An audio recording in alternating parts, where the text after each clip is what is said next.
দেখছেন সবার খবর, সবার নজর, বার্তা এক নজর। ছাতনা বিধানসভার ভোট যন্ত্র বিকল্প, 1.5 ঘন্টার বেশি সময় ধরে বিকল ইভিএম।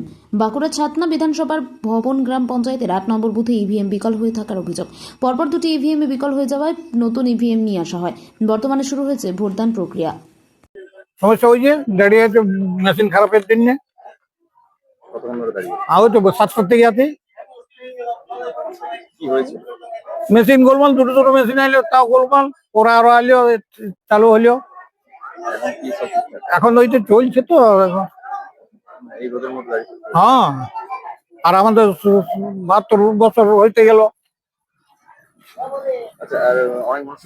হ্যাঁ, না ঘুরে চলে গেছে। 248 ধবন নেতাজি বিদ্যাপীঠ। সুনীল মন্ডল।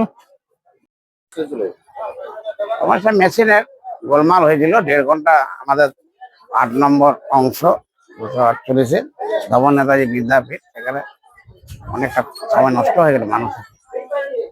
এখন কি ভোটদান প্রক্রিয়া শুরু হয়েছে? হ্যাঁ, ভোটদান প্রক্রিয়া শুরু হয়েছে, আমিও ভোট দিয়ে এলাম। সাধারণ মানুষ তো একটা দীর্ঘক্ষণ লাইনে দাঁড়িয়েছিল। তারা অস্বস্তি বোধ করছে, প্রচন্ড গরম, তারপরে রোদের মধ্যে দাঁড়িয়ে তারা ছাউনি দেয়নি। আগে যদি বলতে তাহলে বাইকটা তো ছাউনি করে দেওয়া যেত। এখন কি সুস্থভাবে চলছে? এখন মোটামুটি শুরু হয়ে গেছে। সকাল থেকে কি এরকম অবস্থা ছিল? সকাল থেকে তো আমাদের সবকিছু পোল টোল হওয়ার পরে, মুখ পোল হওয়ার পরে যখন ভোট দিতে যাচ্ছে সেই সময় মেশিন করবো।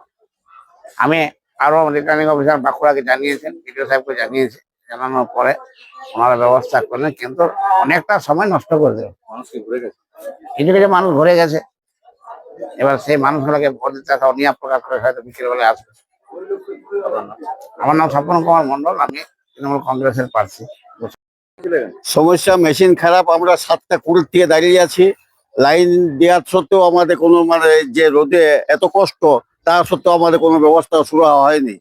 এখন বর্তমানে মেশিন খারাপ ছিল, তারপর ঠিক হওয়ার পর লাইনে আছি। লাইনে এত কষ্ট পাচ্ছি, ঘামে অস্থির হয়ে যাচ্ছি, কিন্তু কোনো জলের ব্যবস্থা সুদ্ধা নেই। যে জল খাবে কেউ মানুষ, যে ছাওয়াতে দাঁড়াতে পারবে সেটাও কোনো উপায় নেই। নেতাকে বললাম, তারপর আমাদের বিএলওকে বললাম, বিএলও বলছে আমাদের করণীয় কিছু নেই। এই ভোটদান প্রক্রিয়া বন্ধ ছিল। ভোটদান প্রক্রিয়া 1.5 ঘন্টা উপর বন্ধ ছিল, এখন কি চালু হয়েছে? এখন চালু হয়েছে। মানুষ কি ঘুরে গেছে? মানুষ অনেকে ঘুরে গিয়েছে, আবার অনেকে আছে লাইনে কষ্ট করেও। উপায় তো নাই, ভোট বলে কথা, জনসাধারণ অধিকার, সে অধিকারটা যেসে না বন্ধ হয় তার জন্য ব্যবস্থা করা হচ্ছে। আপনার নাম? আমার নাম মলয় কুমার সাধু, বাড়ি? বাড়ি ধবন, এটা কত নম্বর? 8 নম্বর ভবন। ধবন। এখানে কিসে আমরা কি হচ্ছে বুঝতে পারছি না। নিশ্চয় মেশিনের কোনো গোলমালের জন্য। আমরা তো অনেকক্ষণ ধরে মানে প্রায় 6:30 থেকে দাঁড়িয়েছিলাম।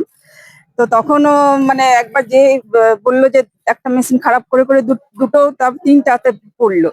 কি ভিতরে কি হচ্ছিল, মেশিন না অন্য কিছু, আমরা ঠিক বুঝতে পারলাম না। আমরা তো আবার সামনে বাড়ি বলে একটু ঘুরে এলাম। এখানে তো যারা দাঁড়িয়ে ছিল তাদের তো প্রচন্ড রোদের মধ্যে কষ্ট তো হচ্ছেই। এখন জানি না, এখন শুরু হয়েছে মনে হচ্ছে। 9টা বাজে। হ্যাঁ, এখন তো অনেক ভোট হয়ে যাওয়ার কথা ছিল, প্রায় 1.5 ঘন্টা লেট